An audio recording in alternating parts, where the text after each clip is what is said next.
नमस्कार, मैं रवीश कुमार। प्रधानमंत्री मोदी ने जिस टेम्पो का जिक्र किया था कि उसमें नोट भरकर अंबानी और अदानी कांग्रेस को भेज रहे थे, लगता है वो टेम्पो मिल जाएगा। फाइनेंशियल टाइम्स में आज जो खबर छपी है उसे पढ़कर इस बात की कल्पना की जा सकती है कि वो टेम्पो घटिया क्वालिटी का कोयला ढोने में लगाया गया होगा। खराब कोयला बेचकर सरकार से बढ़िया क्वालिटी का दाम लिया जा रहा है। अखबार की रिपोर्ट में ये संदेह व्यक्त किया गया है। प्रधानमंत्री मोदी ने एक ही बार अदानी और अंबानी का इस चुनाव में नाम लिया, उसके बाद चुप ही हो गए। लेकिन आज की खबर के साथ अदानी का मामला एक बार फिर से पब्लिक में लौट आया है। फाइनेंशियल टाइम्स दुनिया के प्रमुख अखबारों में से एक है, कई देशों से छपता है। London, New York, Chicago, Frankfurt, Paris, Stockholm, Madrid, Milan, Dubai, Johannesburg, Singapore, Tokyo और हांगकांग समेत दुनिया के 24 बड़े शहरों से छपता है। यानी इतने शहरों में भारत का नाम आज ऊंचा हो गया होगा। फाइनेंशियल टाइम्स के पत्रकार डैन मैक्रम, क्रिस कुक और जॉन रीड के साथ साथ OCCRP की यह खोजी रिपोर्ट दुनिया के कई अखबारों में भी छपी है। कहानी का सार यह है कि अदानी समूह ने कथित रूप से निम्न गुणवत्ता के कोयले को भारत की सरकारी पावर यूटिलिटी को साफ ईंधन वाली महंगी दरों पर बेचा। अखबार ने लिखा है कि इस जानकारी से अदानी समूह पर लग रहे भ्रष्टाचार के आरोपों में पर्यावरण का एंगल भी आ गया है। ऐसा प्रतीत हो रहा है कि साफ हवा के अधिकार को ताक पर रखकर अदानी समूह ने बम्पर प्रॉफिट कमाया है। अखबार ने लिखा है कि अदानी द्वारा फ्रॉड की आशंका है। खराब क्वालिटी का कोयला बेचकर एक नंबर कोयला का दाम सरकार से लिया गया, इसकी आशंका जाहिर की गई है। बिजली पैदा करने के लिए एक नंबर कोयला इसलिए खरीदा जाता है ताकि पर्यावरण को नुकसान ना हो और कम कोयले में अधिक ऊर्जा का उत्पादन हो।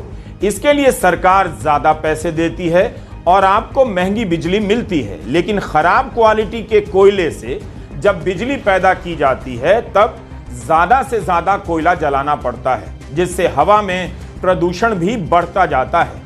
कांग्रेस ने इस रिपोर्ट के आने के बाद अपनी प्रतिक्रिया देनी शुरू कर दी। कांग्रेस के अलग अलग नेताओं ने इस रिपोर्ट पर अपनी राय रखी और शाम आते आते कांग्रेस के हैंडल से यह पोस्टर जारी कर दिया गया। इस पोस्टर पर अदानी की ब्लैक एंड व्हाइट तस्वीर के साथ लिखा है, काला पत्थर एक घोटाला। गौतम अदानी ने जब एक न्यूज चैनल खरीदा तब उन्होंने कहा कि वे उस चैनल को फाइनेंशियल टाइम्स जैसा बनाना चाहते हैं, यानी उनके मन में इस अखबार को लेकर काफी इज्जत होगी। लेकिन यह भी नियति का ही खेल है कि इसी अखबार में जून 2023 से लेकर अभी तक अदानी समूह के कथित कारनामों को लेकर 25 खबरें छप चुकी हैं। मुझे पता है आपके घर हिंदी का 3rd क्लास अखबार आता है, आप वर्षों से उसे पढ़ते जा रहे हैं। उसे आज ही फेंक दीजिए और इन 25 खबरों को पढ़कर अनुमान लगाइए कि पत्रकारिता कैसी होनी चाहिए और आपके हिंदी के अखबार किस तरह से खबरों के नाम पर गोबर छापे जा रहे हैं। फाइनेंशियल टाइम्स के पत्रकारों में पर्दा हटाकर जानने की कितनी जिद होगी कि वे उन दस्तावेजों का पता लगाते लगाते 25 रिपोर्ट कर बैठे जिनके जरिए वे अदानी समूह के सच तक पहुंचना चाहते हैं। पिछले साल भी कोयला को लेकर खबर छपी कि रसीद में बढ़ा चढ़ाकर दाम दिखाया गया। इस काम में कथित रूप से अदानी के सहयोगी नासिर अली शाबान अहली और चांग चुंगलिंग भी शामिल थे। जयराम रमेश ने भी पिछले पर्दाफाश का याद दिलाते हुए लिखा है कि उनके अपराधों से प्राप्त धन का इस्तेमाल अदानी समूह की कंपनियों में अवैध हिस्सेदारी हासिल करने और उनके स्टॉक मूल्यों को बढ़ाने के लिए किया गया है। यह सार्वजनिक रिकॉर्ड का मामला है कि कैसे इसी तरह के कोयले की अधिक बिलिंग करने के आरोपी अन्य व्यवसायियों को गिरफ्तार किया गया है और उनकी संपत्तियों को ईडी ने कुर्क कर लिया है। लेकिन मोदानी के मामले में ना तो कोई कार्रवाई हुई और ना ही उन्हें कोई परिणाम भुगतना पड़ा। इसी समय पिछले साल राहुल गांधी ने इस मसले पर प्रेस कॉन्फ्रेंस की थी, तब इस अखबार का बड़ा सा पोस्टर बनाकर ले आए थे। इसको अच्छी तरह देखिए, financial times of London. This story would bring down any government. This is direct theft by a man who has been protected again and again and again by the Prime Minister of India. पहले हमने 20,000 करोड़ रुपए की बात की थी और सवाल पूछा था ये पैसा किसका है।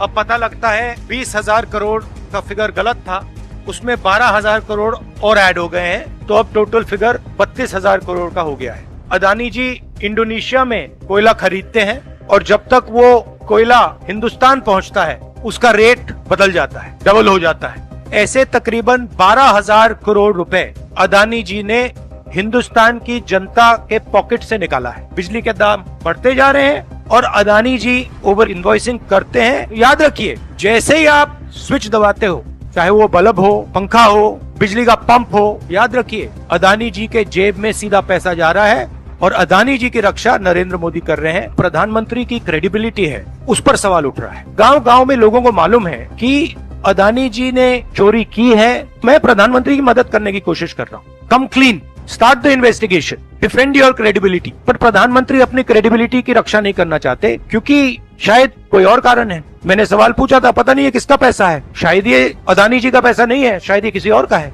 ठीक 1 साल पूरा होने पर फाइनेंशियल टाइम्स की रिपोर्ट आई है। आज की रिपोर्ट के बाद जयराम रमेश ने कहा है कि अगले महीने जब इंडिया गठबंधन सत्ता संभालेगा तब यह सब बदल जाएगा। मुदानी महाघोटाले की जांच के लिए 1 महीने के भीतर एक संयुक्त संसदीय समिति का गठन किया जाएगा।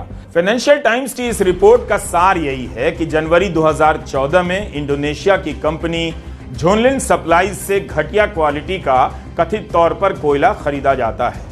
कंपनी की रसीदों में इसकी कीमत $28 प्रति टन दिखाई जाती है। वहां से यह सप्लाई वर्जिन आइलैंड की मिडिलमैन सुप्रीम यूनियन इन्वेस्टर से होते हुए अदानी सिंगापुर के पास आती है। इसमें 1 सप्ताह का समय लगता है। 7 दिनों के भीतर इसकी कीमत $33 प्रति टन दिखाई जाती है। यहां तक इसकी क्वालिटी 3,500 कैलोरीज प्रति किलोग्राम है, जिसे निम्न गुणवत्ता का कोयला माना जाता है। यहां से अदानी समूह जहाज में कोयला लादकर तमिलनाडु ले जाता है।